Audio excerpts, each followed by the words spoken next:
Now Manoj Kumar Singh, good evening बेटा। Romika good evening. आप लोग आ गए हैं, चलिए स्टार्ट करते हैं अपन। बहुत बढ़िया, आपने आंसर भी दे दिया। 8 का ए, बंधक मोचन के लिए कौन बाल आ सकता है? बंधक करता है ना। अपन एक पिछली बार देख लिया था और मध्य प्रदेश विजय 2017 में क्वेश्चन आया था। बिल्कुल राइट आंसर दिया है आपने, एग्जैक्टली बंधक करता है वो।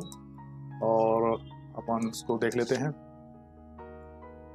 ये हो गया बंधक करता। ठीक है, नाउ क्वेश्चन नंबर 9 हम देखेंगे। निम्नलिखित व्यक्तियों में से कौन बंधक संपत्ति का मोचन नहीं करा सकेगा? संपत्ति में हितबद्ध कोई भी व्यक्ति बंधक ऋण का संदाय करने के लिए कोई प्रतिभू, बंधक कर्ता का कोई लेनदार, बंधकदार के बाद में विवेचन करने वाला विधिक सलाहकार, बताइए कौन?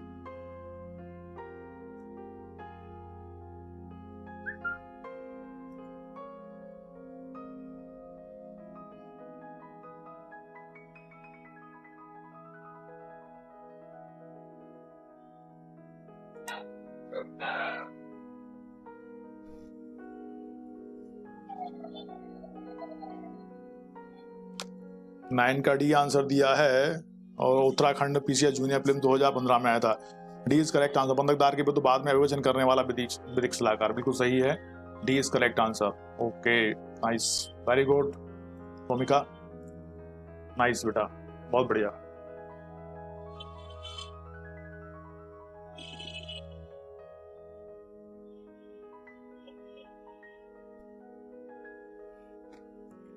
जस्ट अपन इसकी लिंक भेज देते हैं। हाँ, 9 का डी हो गया है। नाउ क्वेश्चन नंबर 10 आ जाता है हमारा। बंधक कर्ता का संपत्ति के बंधक मोचन का अधिकार उत्पन्न हो जाता है बंधक के बाद किसी भी समय, बंधक धन के देय होने के बाद किसी भी समय, बंधक कर्ता की इच्छा पर किसी भी समय, और बंधकदार के धन मांगने पर किसी भी समय। ये तो right answer. Time starts now. जल्दी से बताइए आंसर। वेलकम रोमिका।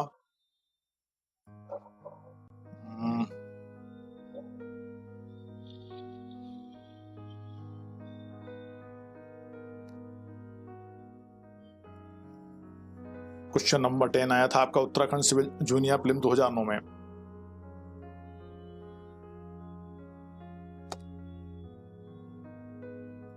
नाइन 10 का बी दिया है आंसर। किसने दिया है? रोमिका ने। रोमिका ही है अकेली क्या आज? क्या बात है भाई, मनोज का आंसर नहीं दे रहे हैं। बंधक धन दे होने के बाद किसी भी समय, बिल्कुल सही। बंधक कर्ता के संपत्ति के बंधक मोचन का अधिकार उत्पन्न हो जाता है बंधक के बाद किसी भी समय। बहुत बढ़िया, नाइस। 10 का ए नहीं है, 10 का बी है ना मनोज। संबंधित प्रावधान 1 मिनट में हम तुमको बता देते हैं। संपत्ति अंतरण अधिनियम की धारा 60 मोचन करने के बंधक कर्ता के अधिकार संबंधित है। इसके अनुसार मोचन के अधिकार की उत्पत्ति तब होती है जब बंधक धन शोध देय हो जाता है। दूसरे शब्दों में मोचन का अधिकार बंधक ऋण के भुगतान की तिथि समाप्त होने के तत्काल बाद उत्पन्न हो जाता है। बहुत बढ़िया। Now question number 11। Question number 11, इनमें से किस मामले में उच्चतम न्यायालय ने एक बार गिरवी हमेशा गिरवी के सिद्धांत को स्वीकार किया था? इंदिरा कौर बनाम शिवलाल कपूर, मृत्युंजय पाने बनाम नर्मदा वाला सस्मल, और सिद्ध कमल नायक बनाम बीरा नायक, चंद्रानी बनाम कमल रानी। इधर right answer. Time start now. ये आपका टाइमर स्टार्ट हो गया है और अब आप आंसर देंगे फटाफट। ये छत्तीसगढ़ सिविल 2017 में क्वेश्चन पूछा गया था। गुड इवनिंग राहेल।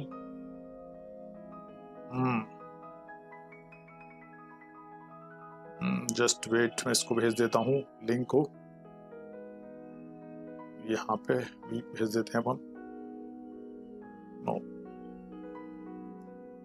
और ये रख देते हैं यहाँ। अब स्टार्ट करते हैं अपन। नमस्कार कर रहे हैं आलोक, नमस्कार कर, नमस्कार आलोक। राहेल गुड इवनिंग बेटा, है ना। ना क्वेश्चन नंबर 11 का आंसर क्या दिया है आपने?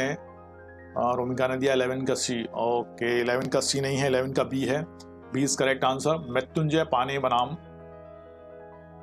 नर्मदा बाला सस्मल का जो वाद है इससे संबंधित है। दिए गए निर्णयों से मृत्युंजय पाने व अन्य बनाम नर्मदा वाला सस्मल व अन्य के बाद में सर्वोच्च न्यायालय ने एक बार गिरवी हमेशा गिरवी के सिद्धांत को स्वीकार किया था। न्यायालय ने स्पष्ट किया कि बंधकदार जो संपत्ति पर काबिज है वह सदैव बंधकदार ही रहता है। जब तक पक्षकारों के मध्य कोई अनुबंध या विलय न हो तब तक बंधककर्ता का मोचन का अधिकार बना रहता है ना। बंधककर्ता का मोचन का अधिकार बना। ओके, वेलकम है रोमिका। नाउ क्वेश्चन नंबर 4 आ जाता है हमारा। क्वेश्चन नंबर 12 आ गया है।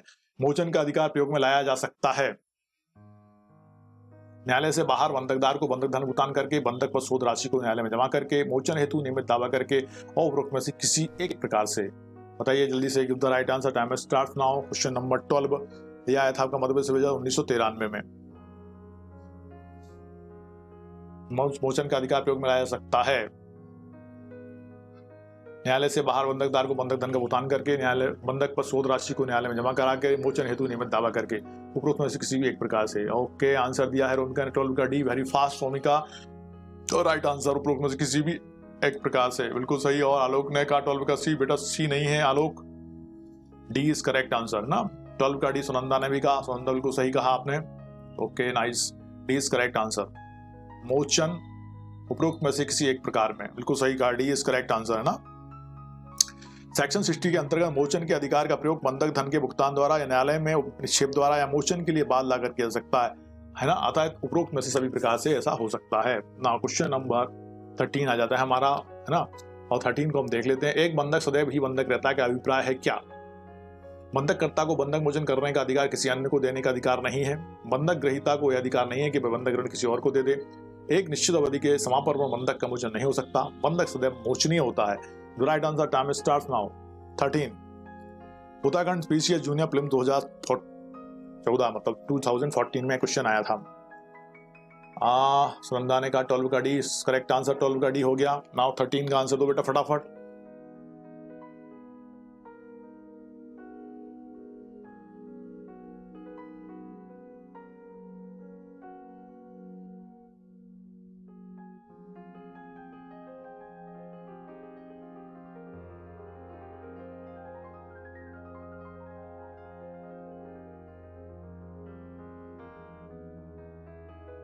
एग्जैक्टली 13 का डी है। आलोक ने कहा, रोमिका ने कहा और बाकी किसी ने कहा। बंधक सदैव मोचनीय होता है, ठीक है, उसका मोचन कराया जा सकता है।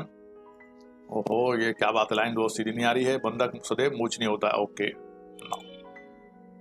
इसके दिया मनोज ने भी कहा 13 का डी का, आलोक ने भी 13 का डी कहा है। ओके, और सुनंदा भी 13 का डी कह रही है। नाउ क्वेश्चन नंबर 14 है, संपत्ति अंतरण अधिनियम की धारा 67 के तहत डिक्री प्राप्त करने के लिए दायर किया गया मुकदमा क्या कहलाता है? डिक्री प्राप्त करने के लिए दायर किया गया मुकदमा क्या कहलाता है? पुरोबंध या विक्रय के लिए, मोचन के लिए बाद, मध्यवर्ती लाभ के लिए बाद, अंतराविवाची बाद। तो right answer starts now. 14, question number 14 का हमको आंसर देना है। ये आया था छत्तीसगढ़ सिविल 2017 में, आपका 2017 में क्वेश्चन आया था, अभी ताजा ताजा है।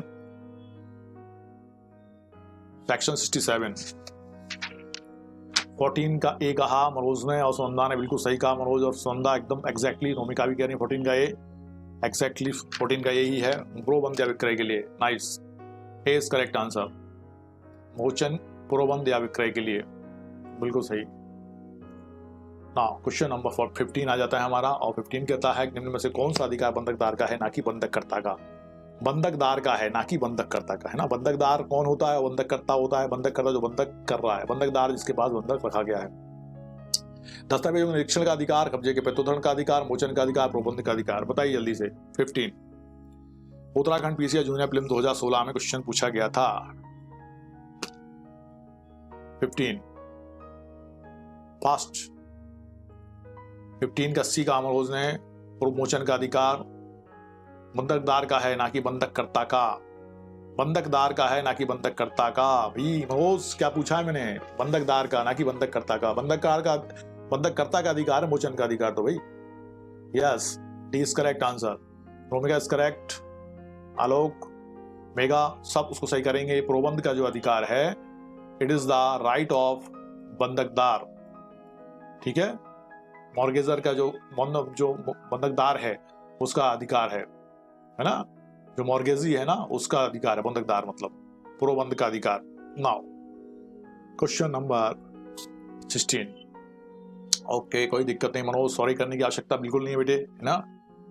बंधक संपत्ति में अभिवृद्धि संपत्ति अंतरण अधिनियम की किस धारा में प्रावधानित है? Section 63, 64, 63A, 65 of transfer of property act. Give the right answer, time starts now. 16 Madhya Pradesh ADPO 2015 में क्वेश्चन पूछा गया था। बंधक संपत्ति में अभिवृद्धि संपत्ति अंतरण अधिनियम की किस धारा में प्रावधानित है? ओके,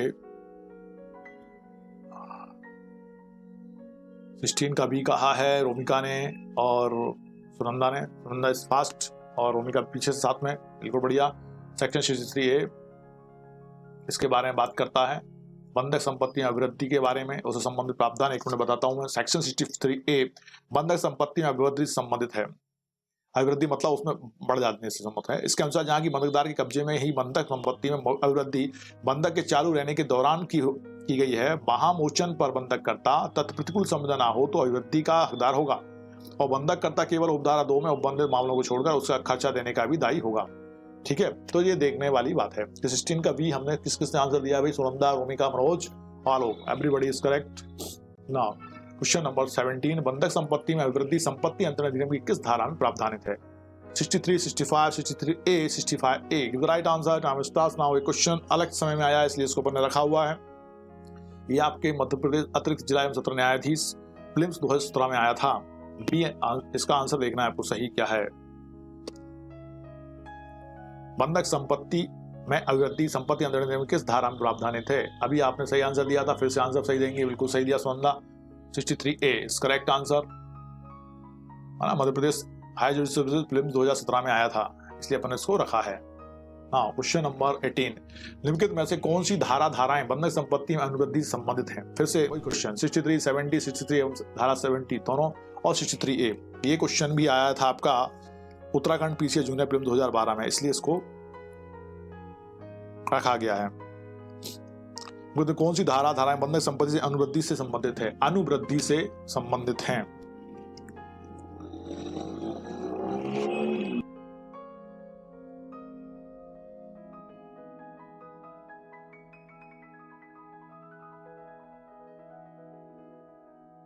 तो 18 का डी नहीं है बालक और बालिकाओं, बेटा 18 का डी नहीं है। क्वेश्चन में क्या पूछ रहा है? वो अनुवृद्धि के बारे में बात कर रहा है, अभिवृद्धि के बारे में बात नहीं कर रहा। वो अभिवृद्धि के बारे में करेंगे तो 63A है, अनुवृद्धि के बारे में बात करेंगे तो सेक्शन 63 एवं सेक्शन 70 में अनुवृद्धि के बारे में बताया गया है।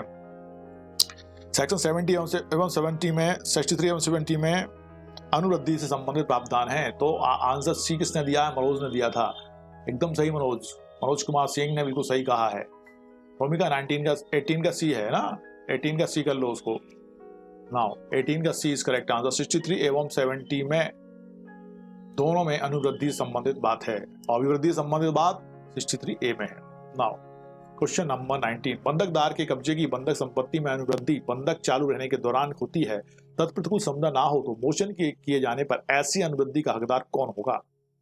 बंधकदार होगा, बंधककर्ता होगा, बंधकदार एवं बंधककर्ता संभाग में होंगे, दोनों में से कोई भी नहीं। बताइए जल्दी से आंसर 19 का। मध्य प्रदेश विभाजन 2007।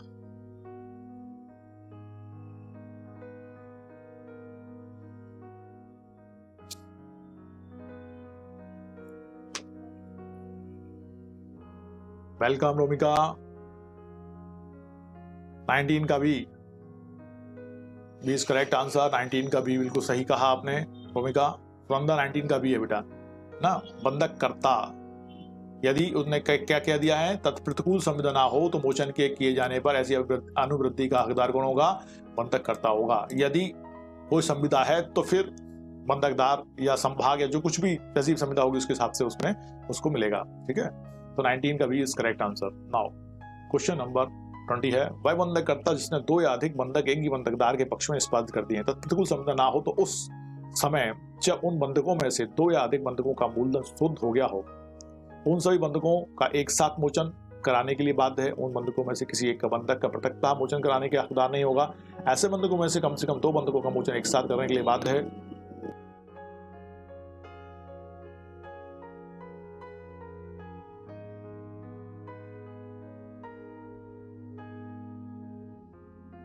ऐसे किसी एक बंधक का पृथकतः या ऐसे बंधकों में से एक साथ ही 2 या अधिक बंधकों का मोचन करने का हकदार है। ठीक है, गिव द राइट आंसर। 20 का आंसर दो फटाफट। यह आया था मध्य प्रदेश विभाजन 2002 में।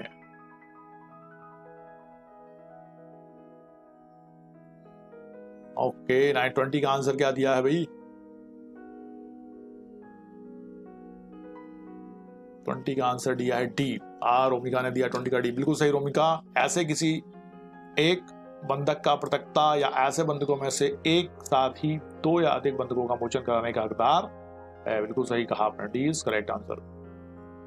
संबंधित प्रावधान संपत्ति अधिनियम 1882 की धारा 61 के अनुसार वह बंधक कदा उसने दो या अधिक बंधक एक ही बंधकदार के पक्ष में निष्पादित कर दिए हैं, तत्प्रतिकूल संबंध ना हो तो उस समय जब उन बंधकों में से दो या अधिक बंधकों का मूलधन शोध हो गया हो, ऐसे किसी एक बंधक का पृथकता या ऐसे बंधकों में से किसी एक साथ दो या अधिक बंधकों का मोचन कराने का हकदार होगा। बिल्कुल सही कहा आपने, 20 का डी किसने कहा है भाई? सुनंदा ने भी कहा, मनोज ने भी कहा है और रोमिका ने पहले ही कह दिया था। बहुत बढ़िया, नाइस। नाउ क्वेश्चन नंबर 21, संपत्ति अधिनियम 1882 की निम्न से किस धारा में समेकन का सिद्धांत समाहित किया गया है? 60, 62, 63 और 61। अभी अपन ने इस क्वेश्चन को देखा, जल्दी से आंसर बताइए। 21 का आंसर आपको देना है फास्ट। 21 आया था आपका उत्तरांचल सिविल जज 2005 में और 2016 में उत्तराखंड पीसीए जूनियर प्रिंस में।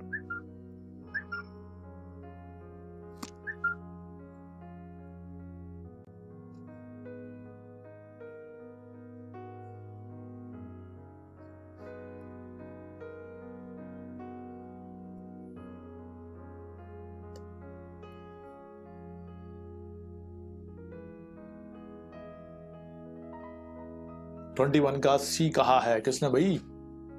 आलोक कह रहे हैं 21 का सी। नो आलोक, 21 का सी इज नॉट करेक्ट। 21 का सी नहीं है, 21 का सी नहीं है।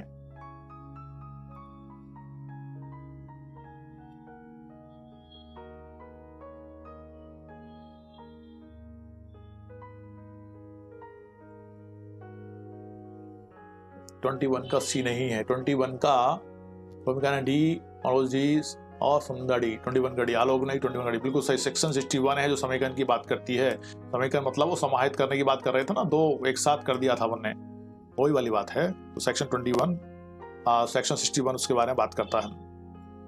इसके संबंध में मैंने बताया था अभी, सेक्शन 61 समेकन के सिद्धांत से संबंधित है और सेक्शन 61 से ये वर्णित करती है कि वह बंधक करता जिसने दो या अधिक बंधक एक ही बंधकदार के पक्ष में निष्पादित कर दिए हैं किसी तत्प्रतिकूल संविदा के न होने पर, उस समय जब उन बंधकों में से दो या अधिक बंधकों का मूलधन शोध हो गया हो तो ऐसे किसी एक बंधक का पृथकता या ऐसे बंधकों में से किसी एक साथ दो या अधिक बंधकों का मोचन कराने का हकदार होगा। यही तो अपन ने देखा था।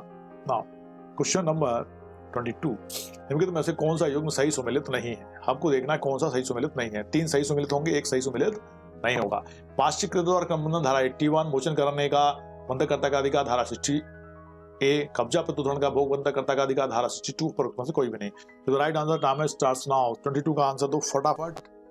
ये आपका आया था बिहार पीसीए जूनियर 2016 में। इनमें से कौन से युग्म सही सुमेलित तो नहीं है?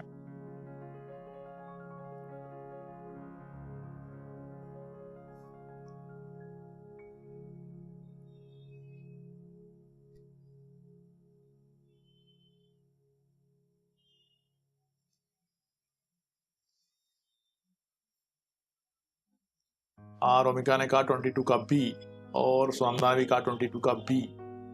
B is correct answer. और ए एंड बी दोनों ही हैं बेटा इसमें, section A and B. A and B, A भी सही है, सही सुमेलित नहीं है, और बी भी सही सुमेलित नहीं है। ये पाश्चिकृता क्रमबंधन धारा 56 में है तथा बंधककर्ता के प्रति अंतरण करने का बजाय किसी तृतीय पक्षकार को अंतरण करने की बाध्यता धारा 60 ए में है ना। तो इसलिए ए तथा बी दोनों ही सुमेलित नहीं है, ये ध्यान रखना। ए भी सुमेलित नहीं है और बी भी सुमेलित नहीं है। पाश्चिकृता द्वारा क्रमबंधन का सिद्धांत सेक्शन 56 में है और 60 ए जो है इसमें क्या है आपका, किसी तृतीय पक्षकार को अंतरण करने की बाध्यता धारा 60 ए में है ना। मोचन करने का बंधककर्ता का अधिकार इसमें नहीं है। वेलकम। इसलिए A and B is correct, मतलब ए एंड बी रॉन्ग है, इसलिए उनको अपन को दोनों को लगाना पड़ेंगे। और ऐसा क्वेश्चन यदि आता है तो आप क्वेश्चन मार्क करके उसके नंबर पा सकते हैं। क्वेश्चन नंबर 23, अरे हाँ, बंधक मोचन की साम्या व प्रतिरोध का सिद्धांत न्याय साम्या एवं शुद्ध अंतरगण का नियम है। यह उच्चतम न्यायालय द्वारा प्रतिज्ञान किया गया। आपटे बनाम राइस में, मुरारी लाल बनाम देवकरण में, सुरापुर बनाम दीवान चंद में और इनमें से कोई भी नहीं। बताइए, याद दिया हो तो बताओ जल्दी से, फिर बताता हूँ। 23 उत्तराखंड पीसीआई जूनियर फिल्म 2015। बंधक मोचन की साम्यता पर प्रतिरोध का सिद्धांत न्याय साम्य एवं शुद्ध अंतर्गत का नियम है। यह उच्चतम न्यायालय द्वारा प्रतिज्ञान किया गया। कहां प्रतिज्ञान किया गया था? ओके,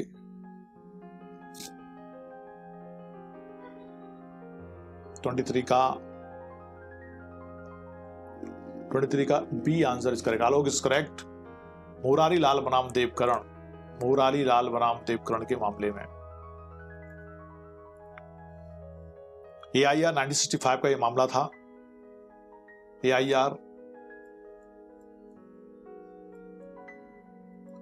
1965 का यह मामला था। यह भी निर्धारित किया गया कि बंधक मोचन की साम्य पर प्रतिरोध का सिद्धांत न्याय साम्य एवं शुद्ध अंतरण का नियम है। ये मुरारी लाल बनाम देवकरण के मामले में था। Okay, Jeff is giving answer B. Who is Zev? B is correct answer.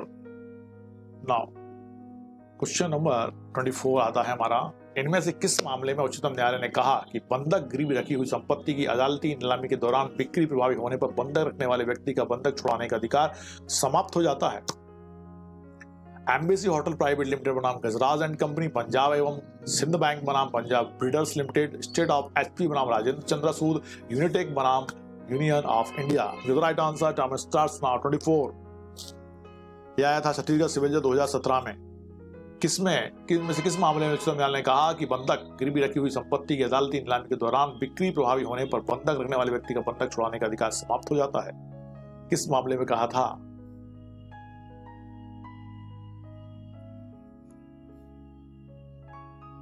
Twenty four का बी। 24 का क्या कहा है भूमिका ने? ए। ओके, एम्बेसी होटल बनाम प्राइवेट लिमिटेड बनाम गुजरात एंड कंपनी, बिल्कुल सही। 24 का A is correct answer. Alok is correct, Sunanda is correct. Embassy Hotel Private Limited बनाम गजराज एंड कंपनी के मामले में ऐसा कहा गया था। ठीक है, कब का मामला है? 2014 का है एक मामला है ना, 2014 का ये मामला है 2014 का। Yes. Now, question number 25. The question as to whether a condition of a mortgage is a clause on redemption is a pure question of facts, is a pure question of law, is a mixed question of law and facts. The said principle being a common law doctrine will not apply to the Indian context in view of the liberally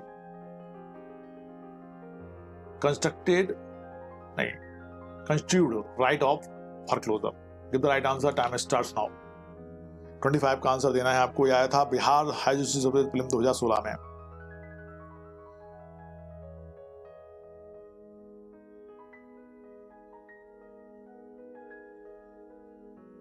clog of right of redemption.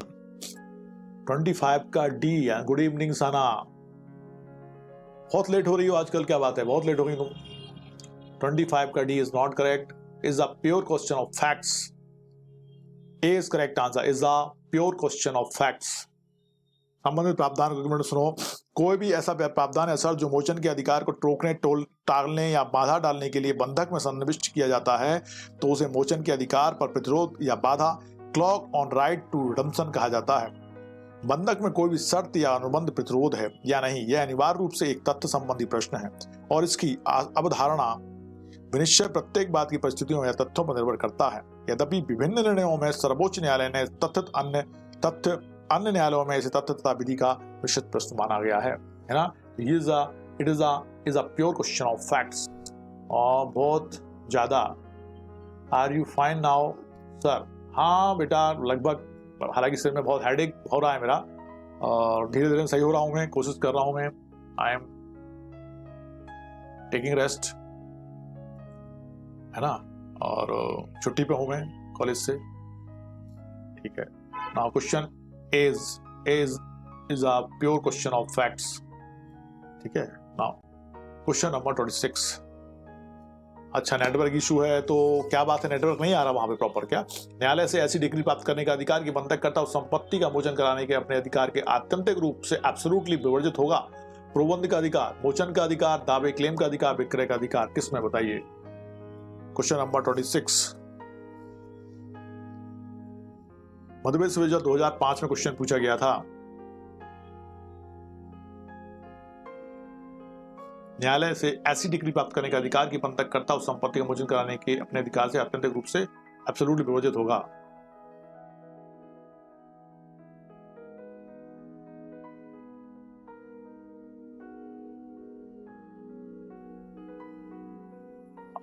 Yes बेटा, I am taking rest, पर पूरा समय rest नहीं कर सकता ना आदमी, जिसको पढ़ाने की आदत है।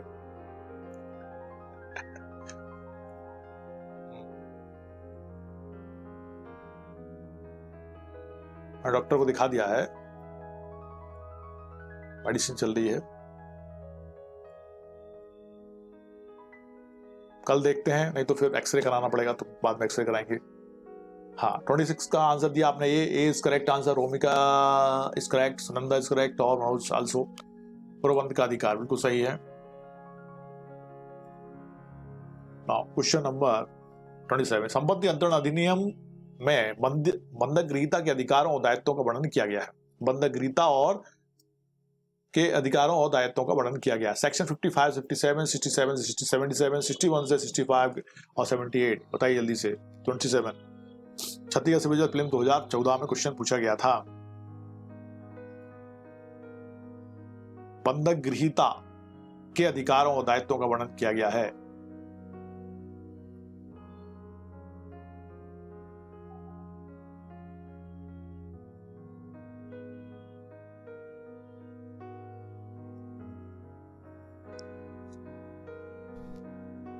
It's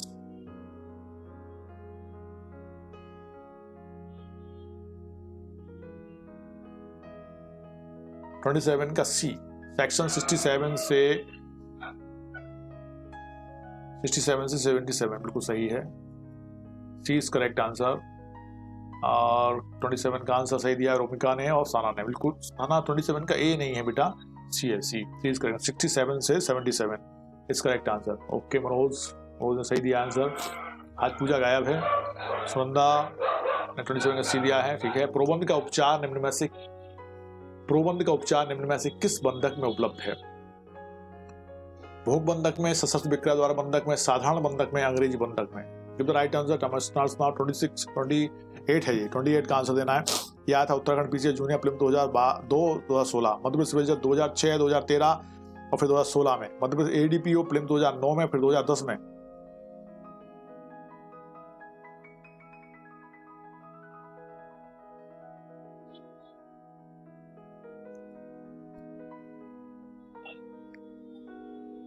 ओके, 28 का दिया है, बी आंसर दिया है। किसने दिया है? रोमिका ने दिया है। बाकी अभी किसका आंसर नहीं है। सशस्त्र विक्रय द्वारा बंधक बिल्कुल सही है।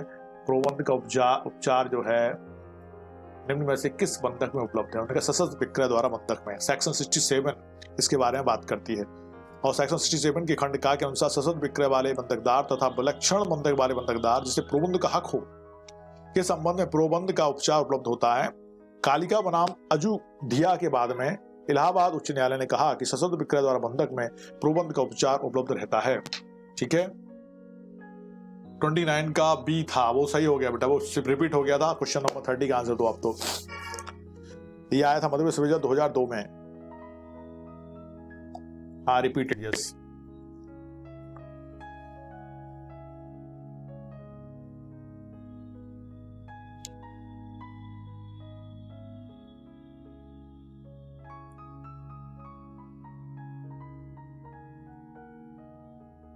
क्वेश्चन नंबर 30 का आंसर दीजिए फटाफट।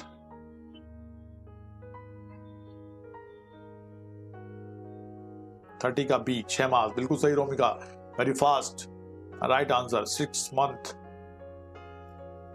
स्थावर संपत्ति का वर्षानुवर्षी फ्रॉम ईयर टू ईयर पट्टा या तो पट्टाकर्ता द्वारा या पट्टेदार द्वारा या 6 मास की सूचना द्वारा पर्यवसीय टर्मिनेबल है, जिसका पर्यवसान किसी अभिधृति वर्ष टेनेंसी होल्डिंग ईयर के साथ होता है। धारा 106 संपत्ति अंतरण अधिनियम सूचना की अवधि की गणना सूचना प्राप्ति की तिथि से की जाती है। बिल्कुल सही है।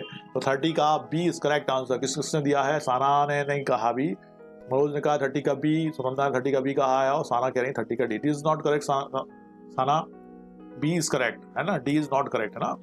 नाउ क्वेश्चन नंबर 31, संपत्ति अंतरण अधिनियम की निम्नलिखित धाराओं में से कौन सी धारा प्रतिस्थापित प्रतिभूति के सिद्धांत की विवेचना करती है? सेक्शन 68, 71, 70 और 73 बताइए। प्रतिस्थापित प्रतिभूति के सिद्धांत की विवेचना करती है। यह क्वेश्चन आया था आपका उत्तरांचल सिविल 2002 में।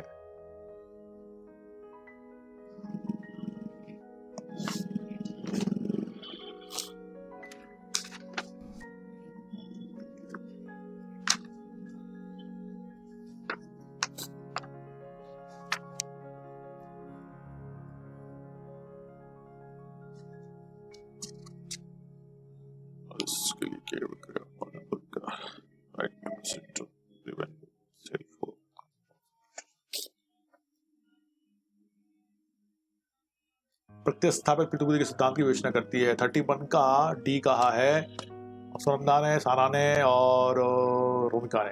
एग्जैक्टली आलोक ने भी 31 का डी कहा था। Section 73 is correct answer.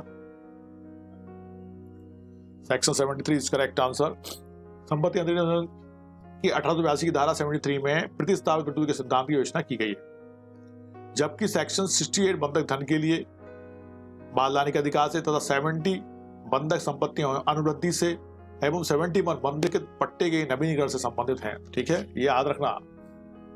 Question number 32, ए भवन की भूमि का निश्चित भूभाग बी के पास गिरवी रखता है और उसके बाद भूमि पर एक घर का निर्माण करता है। अपनी सुरक्षा के उद्देश्य से बी हकदार है। ए भवन की भूमि का निश्चित भूभाग बी के पास गिरवी रखता है और उसके बाद भूमि पर एक घर का निर्माण करता है। अपनी सुरक्षा के उद्देश्य से बी हकदार है। घर के साथ भूखंड का, केवल घर का, केवल भूखंड का, घर या भूखंड में से किसी का भी नहीं। बताइए 32 का आंसर दीजिए। Chhattisgarh civil film 2015।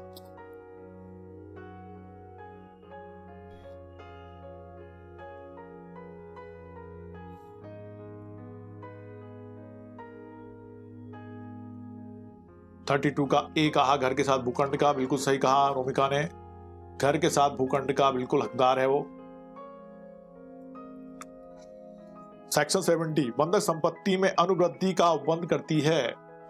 यदि बंधक संपत्ति में कोई अनुवृद्धि बंधक की तारीख के पश्चात होती है तो बंधकदार तत्प्रतिकूल संविदा न होने पर प्रतिभूति के प्रयोजनों के लिए ऐसी अनुवृद्धि का हकदार होगा। प्रस्तुत समस्या में, ठीक है, तो ये हो जाएगा, क्या हो जाएगा? घर के साथ भूखंड का भी हकदार है।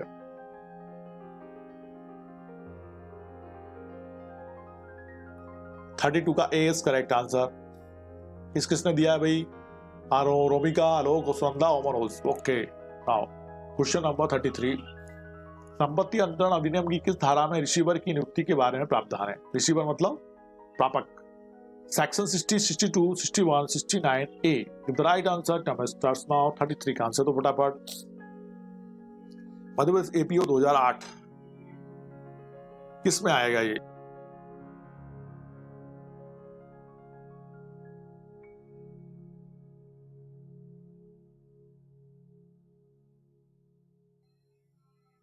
(69) 33 का डी दिया रोमिका ने, मनोज ने। ओके, बिल्कुल सही है। It is correct answer. 69 A is correct answer.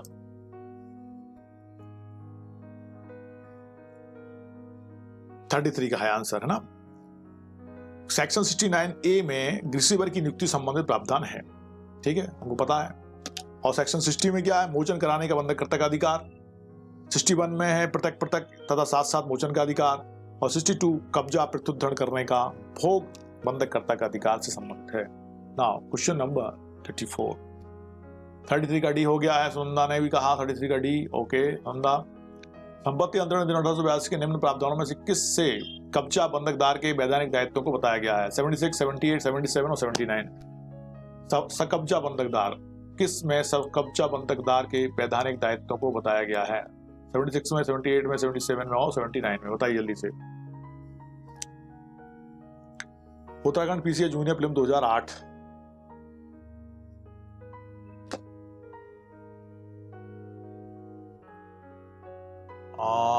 साना ने कहा 33 का डी, बिल्कुल सही है साना, 33 का डी। मनोज ने भी कहा 34 का ए, 34 का ए इज करेक्ट आंसर। और किसने कहा, रोमिका ने भी कहा 34 का ए, सुनंदना ने भी कहा है, और साना ने 33 का डी कहा है। Okay, A is correct answer. Section 76 सकब्जा बंधकदार के वैधानिक दायित्व को बताता है, बिल्कुल सही। नाउ क्वेश्चन नंबर 35 फिर से रिपीट हो गया है, अपन इसको आगे चलते हैं। 36 निम्नलिखित में से कौन सी धारा सकब्जा बंधक गृहीता के संविधिक कर्तव्यों को बंद करती है? निम्नलिखित में से कौन सी धारा सकब्जा बंधक गृहीता के संविधिक कर्तव्यों का उल्लंघन करती है, बंद करती है? अभी आया था क्वेश्चन, अलग तरीके से पूछा है इसलिए इसको बना रखा हुआ है ना। ये उत्तराखंड पीसीएस जूनियर प्रीलिम्स 2014 में आया है, तो आपको आंसर पता है, इसका आंसर भी फटाक से देंगे। साना इसका आंसर सही देना है, जल्दी से आंसर दो बेटे, fast give the right answer.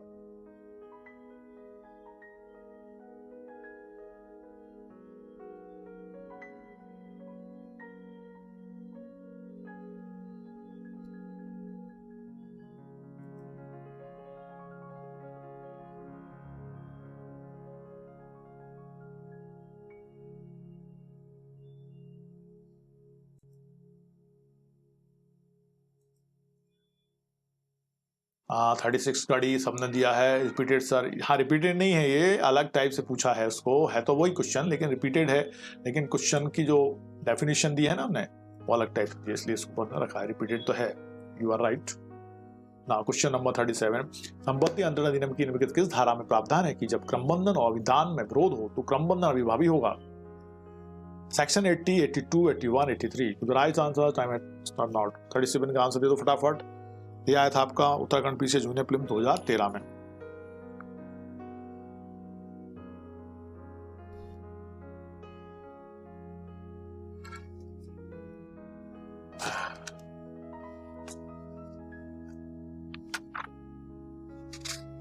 Thirty 37 का ए आंसर दिया है।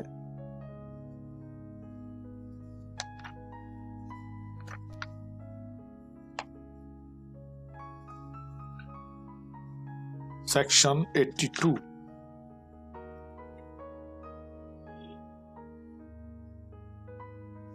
सेक्शन 82 है इससे आंसर है ना। इसका आपने आंसर क्या दिया है? 37 का दिया है सी। यस यस यस, बिल्कुल सही दिया है। रोमिका इज करेक्ट और संध्या 37 बी कह रही हैं, मनोज कह रहे हैं 37 D. C is correct answer. Section 82 is correct. 82 में प्रावधान है कि जब क्रमबंधन और अभिविधाय के में विरोध हो तो क्रमबंधन अभिभावी होगा। सेक्शन 82 ऐसा कहता है ना। 36 का बी कह रही है साना, 36 का बी है, बिल्कुल सही। 36 का बी, 36 का तो डी था साना, 36 का डी था, 37 का सी है। नाउ क्वेश्चन नंबर 38 संपत्ति अंतरण अधिनियम की निम्न में से किस धारा में भार को परिभाषित किया गया है? 100 में, 105 में, 95 में, 92 में? बताइए जल्दी से। 38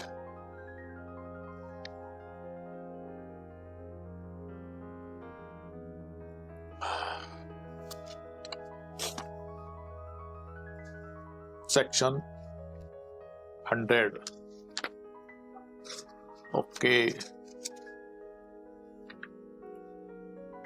भार 38 का कहा रोमिका ने, बिल्कुल सही कहा। 38 का भी सुनंदा ने भी कहा, 38 का ए, और मनोज ने भी कहा, आलोक ने भी कहा है। सेक्शन 100 भार चार्जेस है ना, बिल्कुल सही है। नाइस। और सेक्शन 105 में पट्टे को धारा 90 में मोचन कराने वाले सह बंधककर्ता का व्यय पाने के अधिकार, और 92 में प्रत्यासन का प्रावधान है। नाउ क्वेश्चन नंबर 39 प्रत्यासन का सिद्धांत लागू होता है, ये कहा है सेक्शन 92 में? विक्रय में, पट्टे में, बंधक में, धान में? बताइए। प्रत्यासन का सिद्धांत लागू होता है पट्टे में, बंधक में, धान में और विक्रय में। सेक्शन 92 है इससे संबंधित। सबरोगेशन, सबरोगेशन, यस, किससे संबंधित है? प्रत्यासन का सिद्धांत लागू होता है 39 का आंसर दिया है बी रोमिका ने, और सुनंदा ने भी कहा 39 का बी।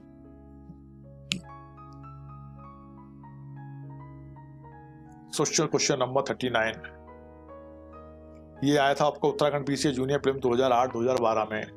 ओके, सबने सही आंसर दिया है लगभग। अखिलेश साना ने 37 का सी कहा है, 37 का सी सही है साना, और ये 39 का बी इज करेक्ट। बंधक में बिल्कुल सही है। और किसी प्रत्यासन का सिद्धांत, सबरोगेशन का सिद्धांत जो प्रत्यासन का सिद्धांत लागू होता है, बंधक बिल्कुल सही। नाउ क्वेश्चन नंबर 40, प्रत्यासन का संबंध संपत्ति अंतरण अधिनियम के अंतर्गत किस धारा संबंधित है? 54, 100, 67, 92, सबको पता है, बताइए जल्दी से। आज कम संख्या कम है लगता है ना, आज तो बहुत ही कम बच्चे आए ऐसा लग रहा है मुझे भाई। हाँ, 40 का दिया मनोज ने, 40 का डी, और लोग ने कहा 40 का सी। 40 का D is correct answer. Section 92 प्रत्यासन से संबंधित है, सबरोगेशन से संबंधित है। सेक्शन 92 बिल्कुल सही है, इज करेक्ट आंसर। 40 का D, Sunanda is correct, Romika is correct, Alok is correct, Manoj also. Question number 41, सही उत्तर बताइए। बहुचर्चित नियम मोचन ऊपर को और प्रोबंध नीचे को सम्मिलित है। मोचन ऊपर को और प्रोबंध नीचे को सम्मिलित है। सेक्शन 89 और 91 का, 92 और 93 का, 91 और 92 का, और 91 और 94 का। Give the right answer, time starts now.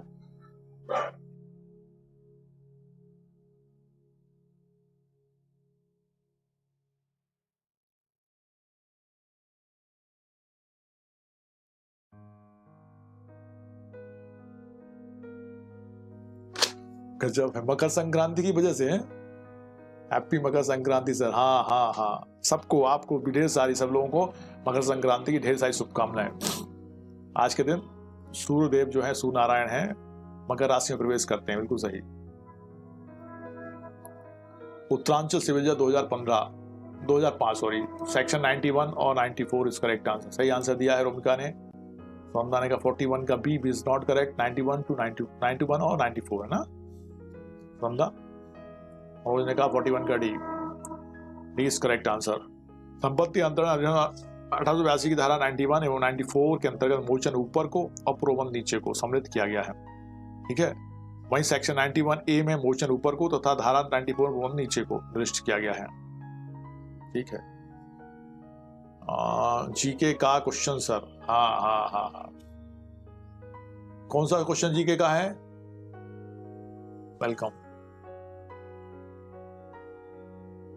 अच्छा, मकर संक्रांति में प्रवेश, हाँ मकर राशि में प्रवेश करते हैं। हाँ हाँ, जीके का क्वेश्चन हो गया।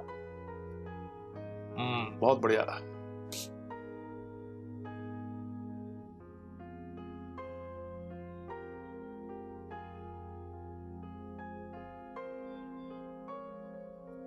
सूर्यदेव को अर्घ्य देते हैं आज के दिन, सही बात है। और वो भी उसमें नहाने के पानी में और खाने में भी तिल का उपयोग किया जाता है, बिल्कुल सही है। मकर संक्रांति वाला, yes yes yes yes. Now question number 42, संपत्ति अंतरण अधिनियम के से संगत नियम बनाने की शक्ति किसे प्राप्त है? राज्य सरकार, सर्वोच्च न्यायालय, उच्च न्यायालय, राज्य सचिवालय। कौन संपत्ति अंतरण अधिनियम संगत नियम बनाने की शक्ति रखता है? जल्दी से आंसर दीजिए। 42,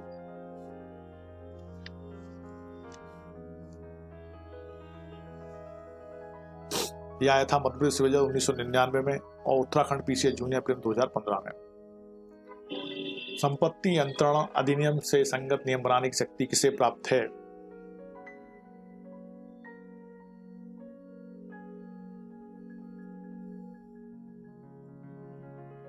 ओके, आपने दिया आंसर 42 का ए, संदा ने कहा 42 का B is correct answer. Manoj, उच्च न्यायालय को शक्ति प्राप्त है ये ना, हाई कोर्ट। सेक्शन 104 के अनुसार अधिनियम के संगत नियम बनाने की शक्ति उच्च न्यायालय को है, जिसे वह स्वयं अपने यहाँ और अपने अधीक्षणाधीन न्यायालयों में अत्याचार के संदर्भ में लागू होने के लिए बना सकता है। तो कौन के पास है पावर? है हाई कोर्ट के पास, बिल्कुल सही। Question number 43, whereas immovable property of a person is made security for the payment of money to another and the transaction does not amount to a mortgage is called gift, exchange, charge, lien. बताइए इसका answer दीजिए फटाफट। 43 यह आया था Uttar Pradesh high justice prelim 2016 में।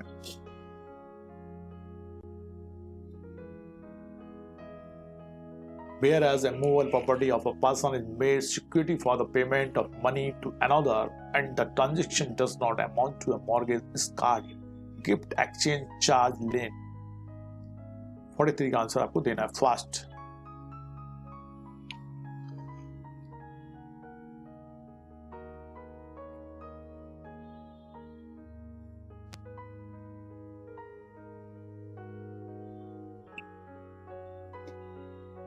Okay Romika ने answer दिया था फिर मिटा दिया। 43 का डी रोमिका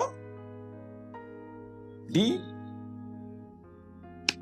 भार है भार charge. B is correct answer charge. क्या कह रहा है immovable property of a person is made security for the payment of money to another and the transaction does not amount to mortgage is called charge. संपत्ति अंतरण अधिनियम 1882 की धारा 100 के अनुसार जहां की एक व्यक्ति को स्थावर संपत्ति पक्षकारों कार्य द्वारा एक दी की क्रिया द्वारा दूसरे व्यक्ति को धन के संदाय के लिए प्रतिभूति धन बन जाती है और संव्यवहार बंधक की कोटि में नहीं आता, वह यह कहा जाता है कि पश्चात कथित व्यक्ति को उस संपत्ति पर भार है और वे सब उपबंध यावत तक लागू होंगे जो सदा सादा बंधक को लागू होते हैं। इसलिए 43 का बी इज करेक्ट आंसर। हाँ ओके। नाउ क्वेश्चन नंबर 44 बताइए कि भार के बारे में कौन सी बात सही नहीं है। यह पक्षकारों का से निर्मित होता है या विधि द्वारा निर्मित होता है या केवल स्थावर संपत्ति पर ही हो सकता है, कब्जे का परिधान आवश्यक है। बताइए जल्दी से। 44 का मध्यप्रदेश बजट 1993 1993 में क्वेश्चन आया था। Little bit confusion okay confusion था इसलिए। नाउ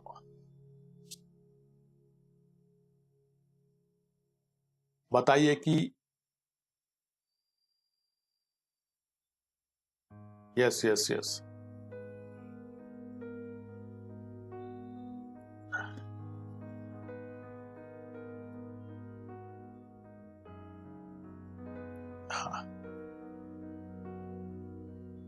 हाँ ना 44 का डी दिया answer. D is correct answer. 1993 में आया था ये।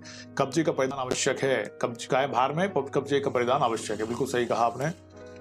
नाउ क्वेश्चन नंबर 45 आ जाता है हमारा। संपत्ति अंतरण अधिनियम 1882 के अधीन भार का सृजन किया जा सकता है पक्षकारों के तत्व द्वारा, विधि की प्रक्रिया के द्वारा, उदाहरण के द्वारा, पक्षकारों के तत्व विधि की प्रक्रिया के द्वारा। कैसे किया जा सकता है जल्दी बताइए।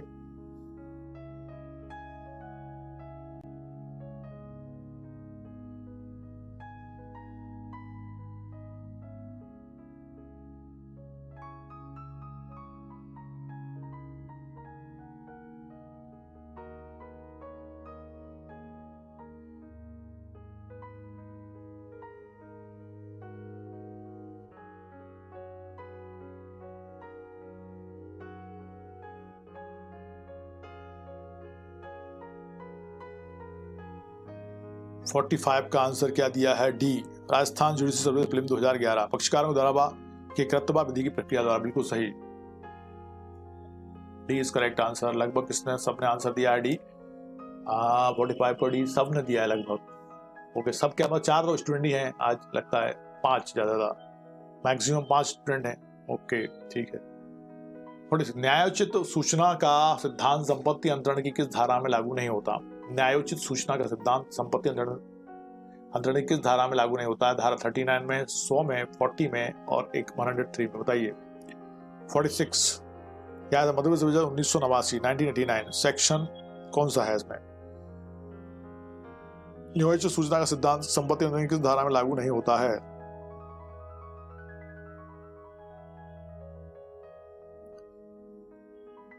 Forty-six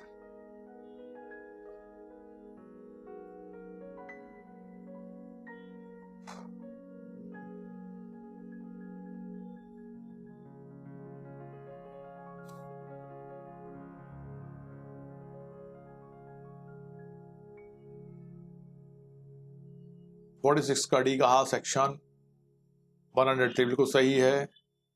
और जो है न्याय सूचना का सिद्धांत जो है सेक्शन 939 100 40 पे तो लागू होता है, लेकिन सेक्शन 100 पे लागू नहीं होता है, इसलिए राइट आंसर क्या है 103। बिल्कुल सही आपने कहा। और किसी ने आंसर अभी तक नहीं दिया है, दे दिया है, मनोज ने दिया है, बड़े कड़ी, और बाकी सब भी दे तो फटाफट फटाफट आंसर बेटा। ओके, आंसर नहीं आया है अभी, लेकिन मतलब धारणा अधिकार होता है अभी।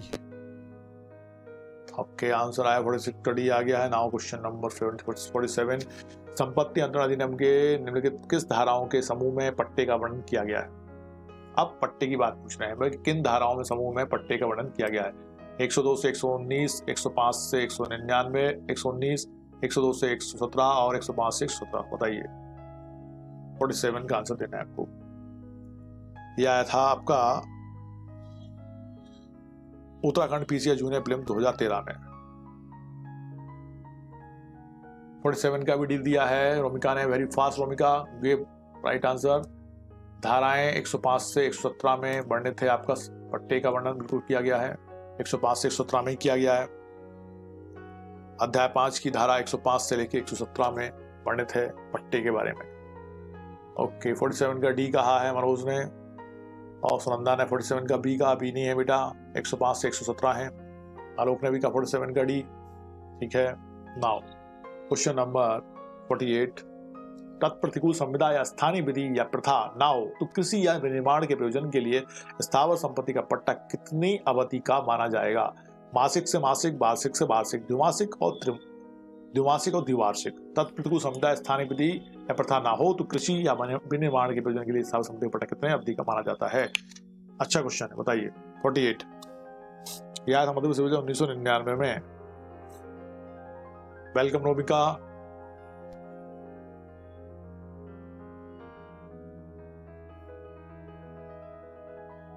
48 का सी बिल्कुल सही कहा आपने, वार्षिक से वार्षिक, ईयर टू ईयर, बिल्कुल सही है। 48 का ए नहीं है सुनंदा, मासिक से मासिक नहीं होता। तो साना ने बिल्कुल कहा 48 का सी बिल्कुल सही है साना। ओके, मनोज ने भी सही कहा 48 का सी, ईयर टू ईयर, वार्षिक से वार्षिक होगा। ओके, नाउ क्वेश्चन नंबर 49, संपत्ति अंतरण अधिनियम 2002 में किस धारा में संशोधन किया गया है? संपत्ति अंतरण अधिनियम के संशोधन अधिनियम 2002 से किस धारा में संशोधन किया गया है? 100 में, 108 में, 106 में और 100 में। बताइए किस सेक्शन में चेंज हुआ है, मतलब संशोधन हुआ है, अमेंडमेंट हुआ है? उत्तराखंड जूनियर प्रीलिम 2011 2002 के माध्यम से कहां संशोधन हुआ है?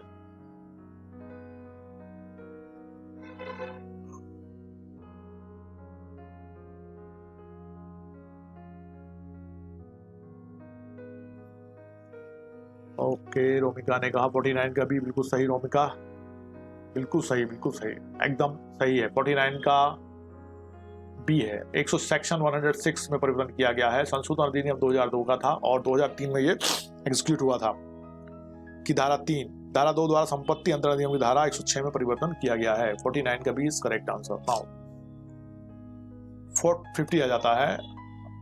टीपीए 1882 की धारा 106 के प्रावधानों को संपत्ति अंतरण अधिनियम संपत्ति अंतरण संशोधन अधिनियम 2002 द्वारा प्रतिस्थापित किया गया था और ये प्रावधान लागू हुए दिसंबर 31 2002 से, अक्टूबर 30 2002 से, जुलाई 1 2002 से और नवंबर 2 2002 से।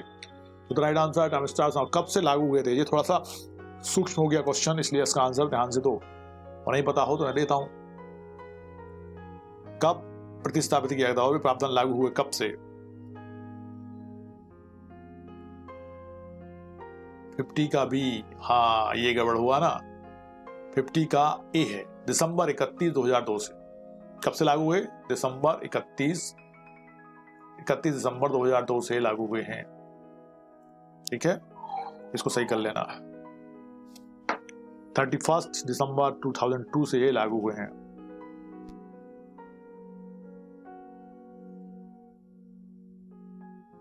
ओके, मनोज ने कहा 50 का ए, रोमिका ने कहा 50 का ए, मनोज भी कह रहे हैं ओके।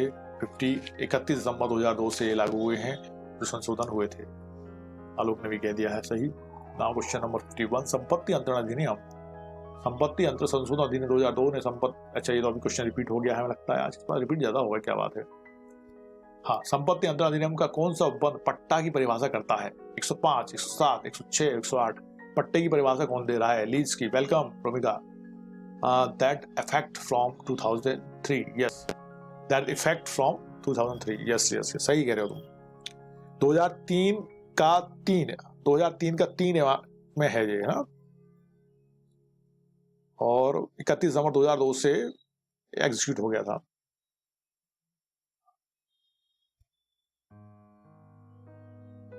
नाउ आपने क्या दिया आंसर है इसका? 52 का आंसर ये आया था उत्तराखंड सिविल जज 2008, 2009 में, मध्य प्रदेश एपीओ 2008 में, और आपने आंसर दे दिया है सही। 51 का सही था, वो बी नहीं ए। नाउ 52 का ए है, सही कहा आपने। Section 105 is correct answer. पट्टे की परिभाषा सेक्शन 105 में है, सबको पता है। 53, कीमत के बदले में अचल संपत्ति का उपभोग करने हेतु अधिकार के हस्तांतरण को क्या कहा जाता है? बंधक, मॉर्गेज, कार्रवाई योग्य दावा, एक्शनेबल क्लेम, पट्टा लीज, अनुज्ञप्ति लाइसेंस। बताइए जल्दी से 53 का आंसर। छत्तीसगढ़ सिविल 2016 क्या कहा जाता है? कीमत के बदले में अचल संपत्ति का उपभोग करने हेतु अधिकार के हस्तांतरण को क्या कहा जाता है? उपभोग करने के अधिकार का हस्तांतरण हो रहा है, ठीक है, स्वामित्व का हस्तांतरण नहीं हुआ है। ओके, क्या बात है यार, हेडेक तो जबरदस्त हो रहा अभी। Let you dream. Okay, net को बंद है ही। रोमिका ने कहा 53 का ए है।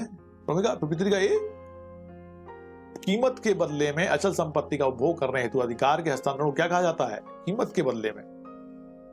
53 का ए नहीं है, सी इज करेक्ट आंसर। लीज है, लीज, पट्टा। भाई लीज पे तो लेते हैं जमीन को, फिर उसको कोई खेती करता है, कोई जिस चीज के लिए लेता है उसका उपयोग करता है, और पट्टा खत्म हो जाता है तो वापस कर देते हैं, है ना। तो लीज ही है, पट्टा ही है। 53 का C is correct answer. Yes. Now question number 54, संपत्ति अंतरण अधिनियम 1882 में सन 2002 में संशोधन किया गया किस सेक्शन में? अभी अपन ने देखा था सेक्शन 106 में किया गया था, ये रिपीट हो गया लगता है ना।